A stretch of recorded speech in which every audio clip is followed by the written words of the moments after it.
Recently, I was able to review all of the different Inhumans figures by Ling. I was very impressed with the packaging as well as the level of detail on these comic book inspired suits. These figures were really great. And I wasn't expecting to get more from them so soon, but I was able to get a really cool deal on the Juggernaut Colossus 2-pack by them on Whatnot. And this is a 2-figure pack. The cardboard is very nice. Also has some fun printing on it with the 2 characters battling based on some comic book art. It was limited out of 60, and I have a sticker on the top that says 53, so I'm going to guess this is number 53 out of 60. Again, showing off the really cool packaging here.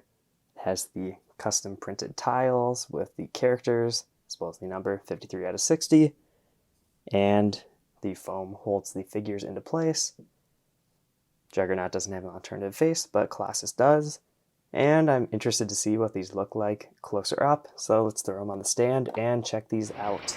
To start out with, for this review, I'll do the Colossus figure just because I have reviewed one in the past, being the KO Customs version, and you can see that both of these have different approaches. And we'll kind of see which one I like better at the end of this. Currently I have the more neutral face on here. It is a bit hard to see some of the details since everything is actually pretty subtle with the printing. You can see on the face especially, it is just gray lines, so it kind of blends in when the lighting is kind of bright like this. But the overall shine is pretty nice with it being wrapped around completely. You can see that there is printing on the inside of the legs. The boot is a bit awkward where it has that extra yellow or gold printing at the front there, but just kind of drops off for the side of the leg. And it has a couple different molded accessories. The hair, 2 different gauntlets. This upper part of the torso bit is a separate piece, and the belt. It's nice that there's side printing to continue those sort of metal lines that go across his body and make segments, I guess you would call them. If you're looking for a classic costume Colossus, this might not be the best choice, since this is more of the astonishing X-Men look. And Colossus is one of those tough characters where he should be a little bit bigger probably, and the proportions on this actually look a bit off. I think the torso ends up looking a bit too long with the belt going down closer to like the hip leg area, and having the head sticking up a bit with the armor overlay kind of, I don't know, throws it off a bit. It's kind of stretched out. It is nice to get the molded parts, and I don't know, the colors don't match perfectly. There's the gold on the belt and then also those gold prints on the legs. And the sheen's just not close enough for me. It's kind of sticking out, but they're different. That's too bad. It's not the end of the world, obviously, but it's kind of nice when the colors mesh together. It just looks better to me. I don't know. They have the armbands, which are printed on the KO version. I did really like these sort of armbands when they were on the nostalgia figs. So, not a negative for sure. That's definitely a good piece. I'll pop off the armor bits quick so you can see what those look like off. And it's kind of nice with the armor off. There's still detail on the torso with some muscle definition and the segment lines going across. And it's kind of cool that the KO Customs Colossus did the same sort of thing where you can have that extra shirtless look if you want to change up the design a bit. And I don't know, I'm really between these 2 different designs. The black lines on the KO version definitely stand out a lot, but that kind of makes sense in the sense that it's a drawn comic book character. But seeing these more subtle, grayer lines on this Colossus definitely is a good look too. I don't know. For the face, like I mentioned, it really blends in. It's hard to kind of pick out the details, which is not a problem on the KO version. Also, the custom hairpiece definitely fits better for the character.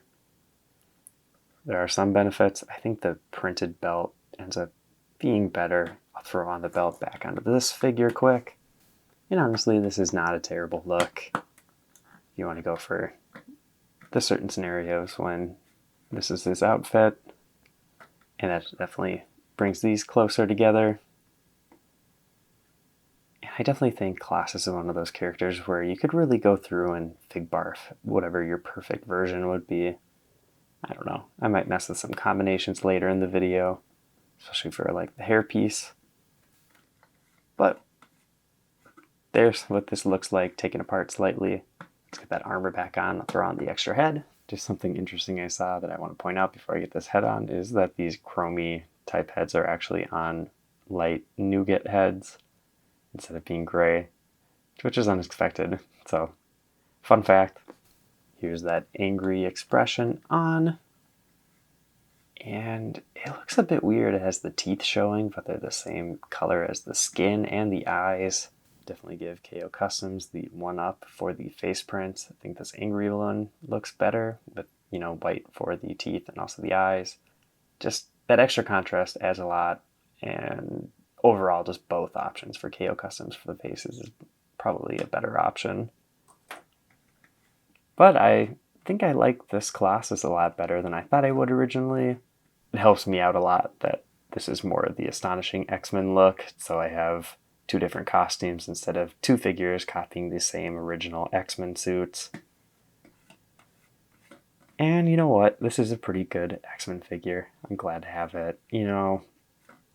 Colossus would be better if it was like a slightly larger figure in some way, kind of like the Nexo Knights, like armor pieces with bigger arms, or even like Leatherhead from the Ninja Turtles line.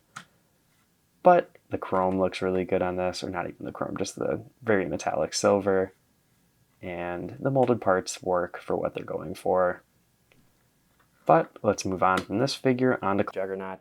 And here is Kane Marco. And I'm so excited to have another X-Men villain that isn't Magneto. And this is my first minifigure version of Juggernaut. I'll show off the Juggernaut I do have in my collection so far, being one of the Chinese knockoffs that I got several years ago. But this is a cool looking figure, especially with those special molded parts. Having the extra little brass knuckle type pieces on the hands is very cool and definitely helps add to the design of this character, since that is something that's pretty distinctive of their look. Muscle definition overall is very nice, and again, this figure is going to have that inside the leg wraparound printing, so those extra details definitely go a long way to put this above and beyond as a higher end custom. I do really like the subtle color changes, like the sort of ab armor and also the boots being a bit more red and the rest being more dark red. Having little rivets on the helmet's cool, and there is kind of a nice texture to the helmet where it isn't just smooth. I think that definitely gives it a much cooler effect. There is a head underneath the helmet, but I'm not sure. I've not been able to get it out, so either it's glued or just stuck enough that it's impossible to really take a look at that. But you can rotate this around a bit. It does have indentations for the torso though, so it'll be sticking up a bit. If you angle it right though, you're not going to have issues with posing this for pictures or anything. And it's something I should have pointed out for Colossus too, but with these belt pieces, they block the arms from being able to bend down all the way, so they're always permanently forward. You're going to pose them in an action pose, that won't really matter anyway. But wow, I am so glad to have this figure. And just like Colossus, this is one of those weird characters where the scaling kind of is off, and it probably should be a bit bigger, but I don't know. Having it in minifigure scale definitely fits better with the collection, and having it be more custom molded would have it stick out a bit more and look a bit off. I think this is probably the way to go for the most part. I would definitely love to see something more creative and innovative for a character like this, or even Colossus, where they are a bit taller, a bit bigger. I don't even know how that would look, because even big figs are probably a little bit too big for Colossus especially, maybe even Juggernaut. That is how they were in the Marvel games, but I don't know. I wasn't the biggest fan of those design choices. Glad to have another really great custom figure to add to that collection. And let's move on to the final verdict. After checking out these two figures, I can definitely say that these are going to be some great additions to your X-Men collection. See, on the Juggernaut figure, I threw on some crazy arms. I'm going to be messing around with those a bit for pictures. I think adding a little bit of dynamic parts to the figure is going to make it even cooler. For the Colossus, it does have some really nice molded parts, and certain aspects of it definitely give some competition to the KO Customs Colossus that I already have. I still really love this figure, but I think the hairpiece would look good on this one. Or even if I move this head to the Ling figure, that could be a good combo as well. But it's nice, at least these two figures are very different and have different comic book inspiration, so it's nice to have both of them. If I want to do an astonishing X-Men team, I got this one, and for the classic X-Men, I still have this one. For Juggernaut, I didn't have a figure, but I did have the knockoff bootleg version from several years ago. So I don't know, I would say the scaling for this one is probably a bit more accurate than the minifigure, but the detailing on this is way better, obviously, and it's nice to have something that's a little bit more exciting and detailed. The knockoff one, you know, it works, but the printing and design of it isn't the best. It has some sloppy paint applications, so not the greatest thing ever. After the review, let me know which figure is your favorite out of these two. I knew going into it would be Juggernaut just because I don't have it yet, but honestly I was very surprised at the quality of the Colossus, and it is a very good contender for my top Colossus figure. I do love the KO Customs version though, so it'll be a tough decision later on, but I love all the custom parts that they made for these, and they both have really great designs. But again, let me know in the comments which one's your favorite. And if you want to see more custom LEGO videos or superhero videos, check out all the other ones on my channel. I've been Brick Ready Up, and I'll see you in the next video.